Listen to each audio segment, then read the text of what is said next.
Welcome to The Kingdom View. I am your host, Lou Ann Toposky.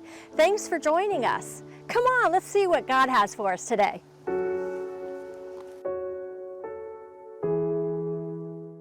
Hi everyone. Thank you for joining us today on The Kingdom View.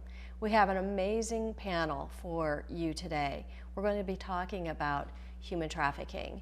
This panel of experts know exactly what it is to either educate others in human trafficking or also be involved in human trafficking. The definition of human trafficking is something that we all need to be aware of because a lot of people really are not aware.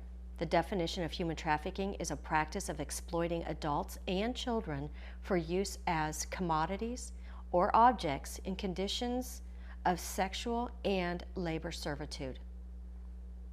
Also known as modern-day slavery, human trafficking is the illegal trade in human beings through recruitment or abduction by means of force, fraud, or coercion for the purposes of forced labor, debt, bondage, or sex exploitation. Trafficking is a $150 billion global business. Over 25 million people, men, women, children, and babies, are victims caught up in modern-day slavery. This is real, and that's right, audience. You heard correctly. We have Arlana Scala with us today, Natalia Litnevsky, Mandy Lindsay, and Rachel Harris with us to share about their expertise and their experience in this industry. Let's get started. We're going to start with Arlana Scala right now.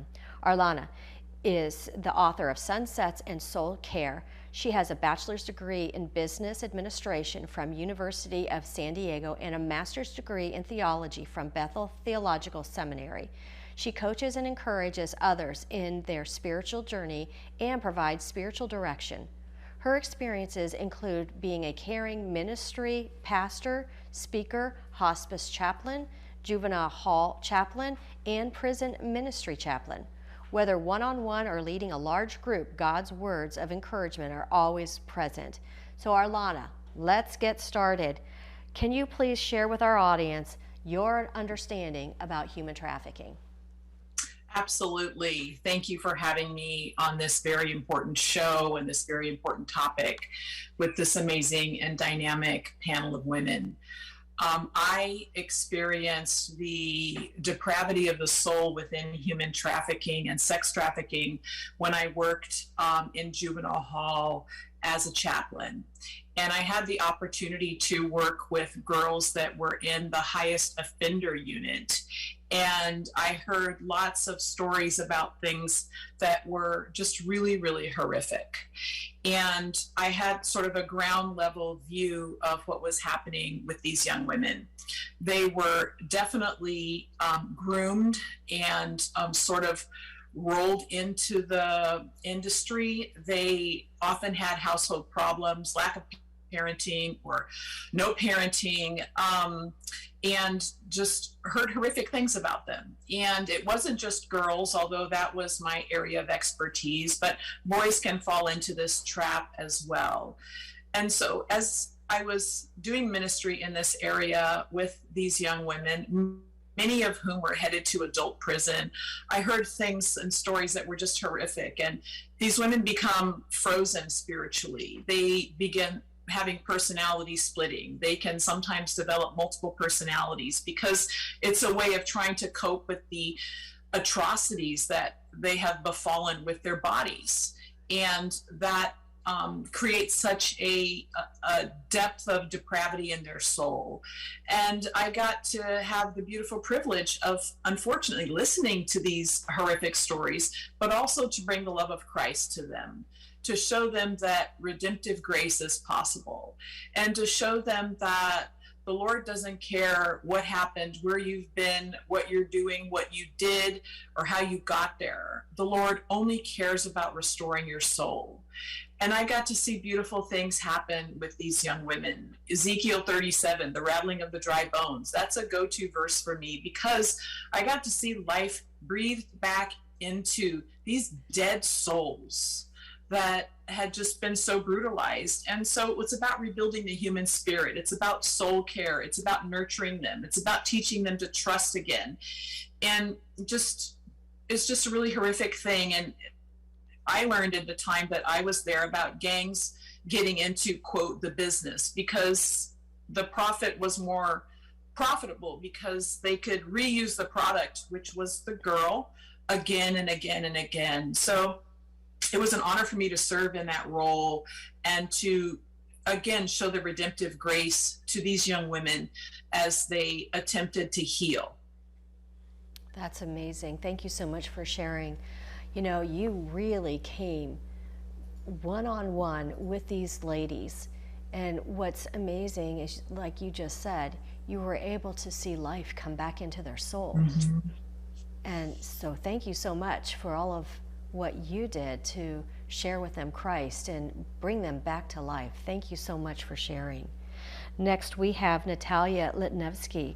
Natalia was born in Moldova, a small former Soviet Union country. For 5 years, she served as a missionary in the Arctic Circle. She has a master's in practical theology and has been the theological editor for Children's Bible for a tribe in India. Natalia also developed a course for teenagers called 5D, which has been sold to in other Russian-speaking countries. She has been a pastor's wife for over 20 years and has written a Christian sci-fi romance called Incompatible Blood. All right, she now resides in the UK, and as an advocate for women's voice and freedom, she helps women find the true image of the biblical woman. Natalia, would you please share with our audience today your understanding of human trafficking? Of course. Thank you, Luan. Thank you, everyone, for having me here. It's a privilege to actually shed some light on this huge problem in the world. Yes, it was 1998 when I was a missionary in one of my country, Moldova, in one of the villages. And as I would normally do, I sent back home from Sunday school lessons the kids, and I noticed that a brother and a sister would normally go home straight away. And as it happened several times, I kind of asked them, "Why are you not going home?" And the sister said, "Well, we are not supposed to go home quite yet." And I said, "Why?" And the little brother said, "Our mom is teaching a lot of women in our house right now." And I thought, how weird, how strange, but I couldn't put any puzzles together at that moment. A year later, when I inquired about those kids, I was told that they had been adopted by their grandmother, and I asked why. And what I heard, I couldn't believe my ears, because I was told that their mother actually was a human trafficking recruiter in that village. And she was grooming young women and sending them to Turkey or Central Europe. And I said to myself, and I was so angry in my heart, because how could I not see that? How wouldn't anybody see that? It was right in front of us. And then a few years later, what actually caught up my attention, it was when my best friend was caught up in human trafficking, and she was a believer, and her story really destroyed my peace, and my heart was torn apart. And because of all this knowledge, and because a lot of women were disappearing, no one knew where they are. And when actually some victims would come home, people were judgmental. They didn't they didn't judge the man. They actually judged the victim. They judged the girl, the women, as why would she do that? She does that on her own will, and well, she should be more knowledgeable about this, and on and on and on. And in 2004, me and my husband joined an organization called The Beginning of Life. And he started teaching in public schools science of human trafficking, and he has been doing that for 15 years now. I also volunteered for that organization, and as the organization had a rehabilitation center for victims of human trafficking, I got to know a lot about this topic, and I heard a lot of stories, and I know how much trauma these women carry with themselves, and for many of them, like life, it will never be the same. And a lot of them had children at home. Why I'm saying this is because human trafficking is a big and huge problem, and the knowledge about that would help other women and other people, young generation, to notice this problem in society. That's why when I saw that problem, that ignorance, poverty, and all this together make people get it and react and be caught into this trap. And therefore, as I saw a lot of vulnerable kids hanging out around our building of our organization, I decided to create this course for one academical year called 5D, which actually stands for 5 dimensions, when the teenage girl, boy can develop themselves in order to be more sensitive to all the tricks that society can place as a net in front of them, in front of their future, and actually destroy their future. And all these stories and the experience that I've got, like I have accumulated throughout these years, also developed in me kind of a sense, like a smell of human trafficking strategies. And as I read a newspaper, I remember 8 years ago, just was a regular one, I noticed random ads about web comms models wanted, or easy money from home. And I decided to give them a call because I kind of sensed this is not, something is not right. And I called about 15 ads, and from the other line, it was always a woman answering to me with a nice voice. And it all went as a full scenario.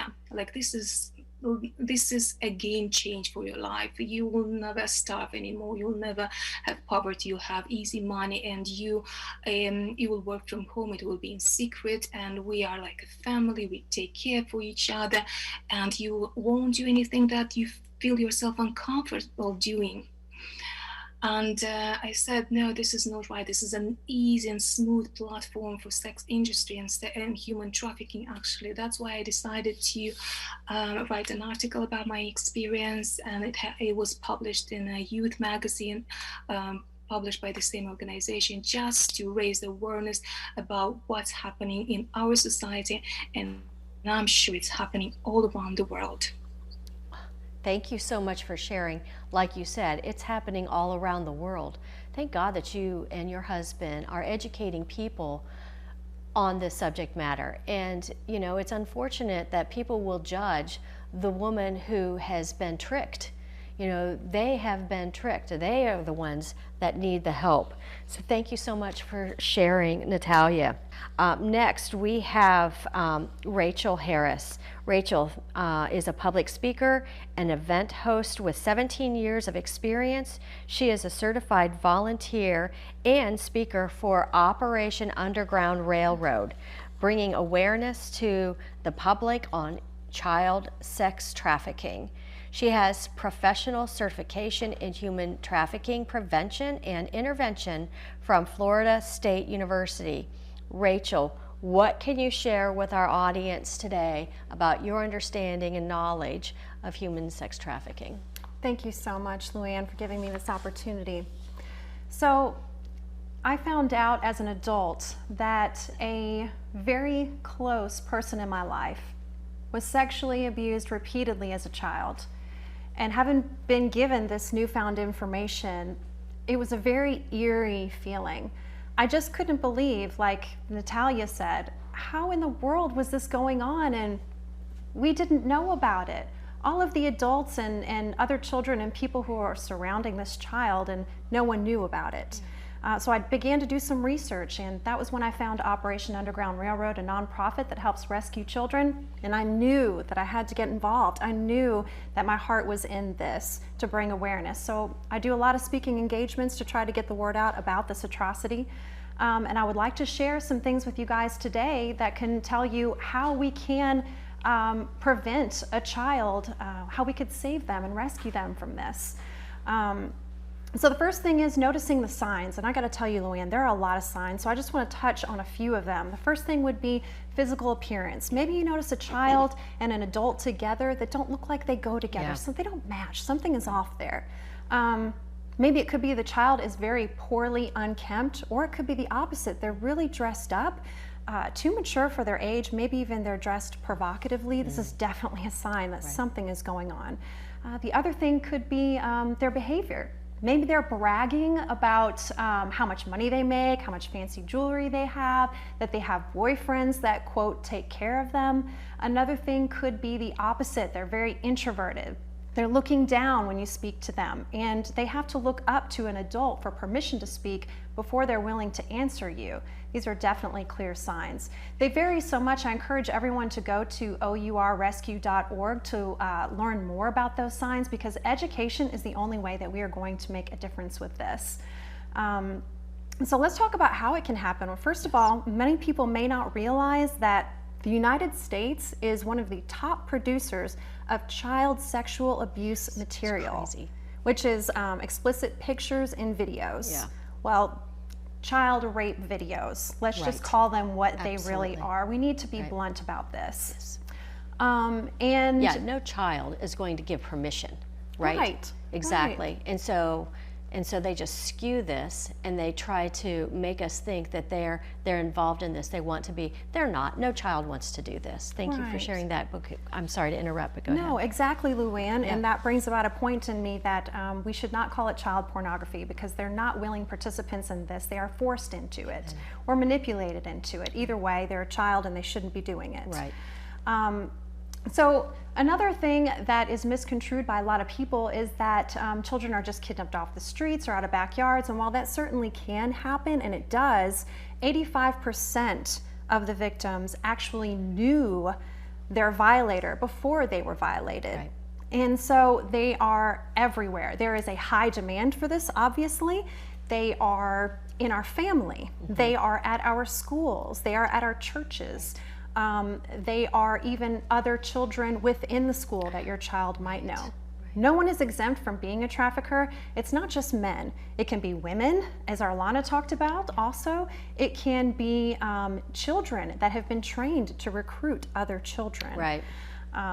And so they do this by a process called grooming, and that is where the child becomes a willing participant in their own sexual abuse through tons of manipulation. Right. And that first happens, of course, with trust, building a relationship with the child, trying to get that child to trust them, showering them with compliments or gifts, and then trying to get information out of them. Where do you live? What school do you go to? What's your date of birth? Then using that information against them by blackmailing them and telling them, well, I know where you live now because you told me. So if you don't do what I tell you to do, then I'm going to hurt your family. Right. And there are actual criminal handbooks on how to groom children that are out there. And I want to talk to you also about how this doesn't just happen in person, it also happens online. I encourage everybody to go to the National Center for Sexual Exploitation, because they have what's called a Dirty Dozen list. They list all the apps and websites where you can find out, each year they release a new list, what's the most dangerous for human trafficking and for our children. These predators pretend to be children on these sites. They know exactly where to go and they know exactly how to hook them. So parents need to make sure they're setting parental controls on these sites and or on all of their electronic devices, but that is not a fail-safe. They can get on another friend's device that doesn't have parental controls. That's why it is so very important that we educate our children and we're honest with them about what can happen to them online. And I also want to put out there that if you take an explicit video or picture of yourself, once it's out there, it's going to be sold on the dark web many times.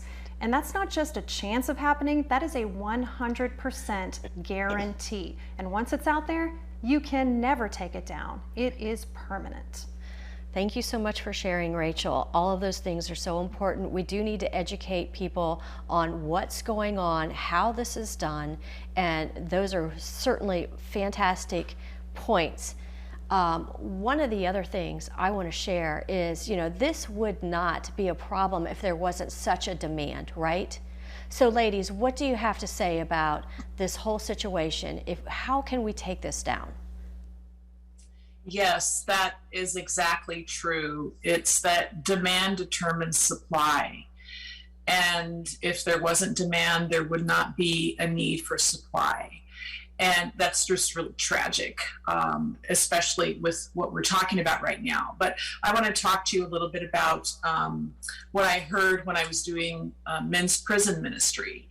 And I heard about men that talked about their mothers selling them. I heard about men talking about how their parents taught them how to do drugs, how to purchase drugs.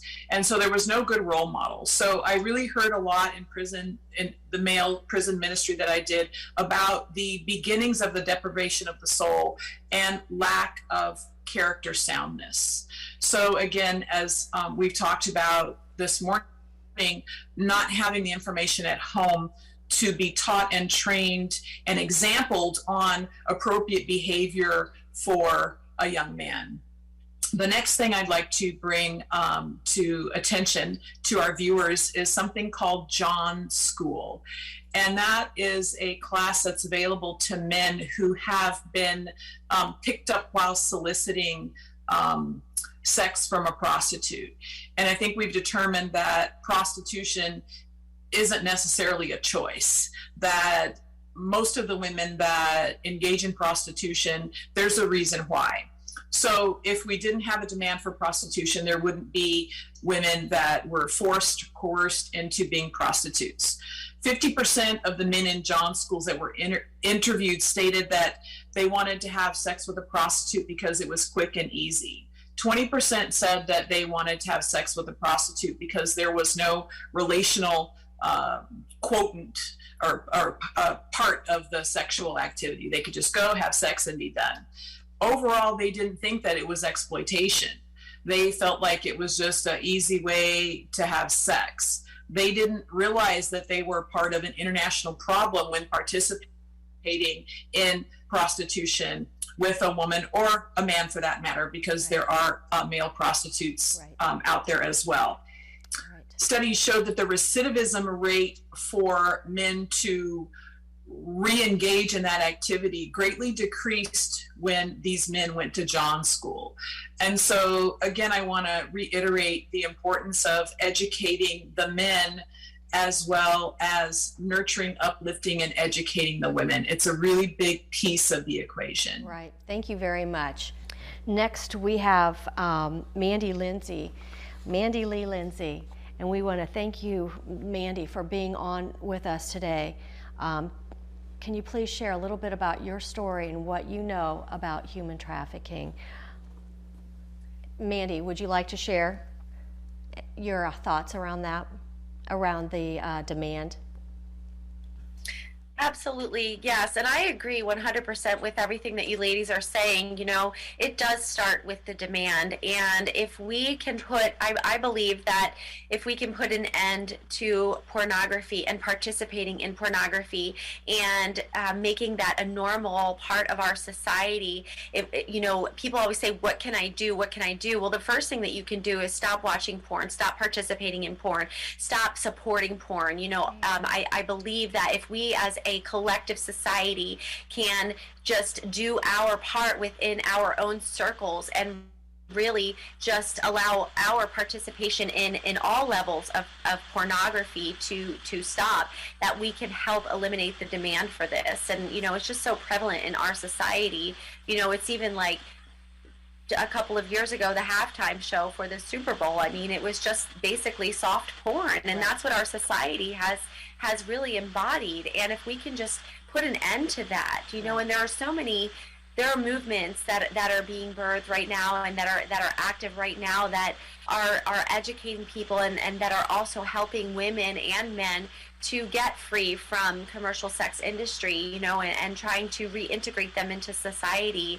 And there is hope and help available, but one of the things that we really also need to put into practice is to give the women and the men coming out of this industry, grace, and wrapping our arms around them instead of rejecting them as delinquents of society, and protecting these women instead of shunning them, and really having these places like safe houses that are being built right now for them to go so that they can be successfully reintegrated into society. I currently serve with a ministry called FREE, which stands for Freedom and Restoration for Everyone Enslaved, and we are opening a safe house right here in Berks County, Pennsylvania, and it's called the Refuge Home, and that's just one of the many places around our country and other countries that are opening for women to integrate them back into society. I wish that there was something like that around when I was coming out of the commercial sex industry. I think that the trajectory of my life could have gone a lot more smoothly, but I am just so grateful that I'm able to give back, and I am able to use my story to guide other women into freedom, and that's exactly what I spend my life doing now. All right. If you do see something, don't try to engage the trafficker. The last thing you want to do is put yourself in harm's way. Right. But you can call the human trafficking hotline, and if you don't have that number saved in your phone, then 211 is the crisis line, and then of course, if you're really nervous, 911. Right. Take note of the descriptions of the possible trafficked person as well as their perpetrator. What do they look like? And if they're getting in a car, the make, the model, and the driver's license, anything or plate, I should say, anything that would be helpful to authorities. Awesome. Thank you so much for sharing. This is an amazing story. This whole story, it's a story that's coming down, and this is the end game, right? We are here to help you understand that human trafficking is real. People are losing their lives over this, and we need to educate people. You need to educate people. What can you do? What can you be more aware of? Can you share with your children? What can you do? Because you can do something. So thank you again for joining us today on this very important matter, human trafficking. Let's end this game now. Thank you again for joining us. We'll see you next time on The Kingdom View. Bless you.